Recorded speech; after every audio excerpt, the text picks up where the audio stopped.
Hello mga Lods. Jack Tipora mga Lods. Gawan ko lang ng vlog ngayon mga Lods, no? Panalo niya kontra sa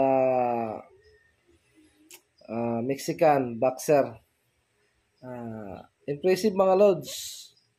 Tinapos lang ni Jack Tipora ang kalaban niya sa loob ng 20 seconds sa loob ng isang round.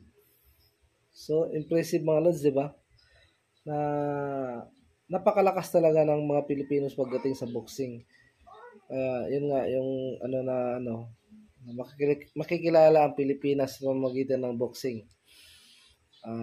May isang Pilipino na magmumula sa Bisaya at kilalanin ng Pilipinas sa boxing. Totoo naman talaga mga Lods na malalakas talaga ang Pilipino sa boxing.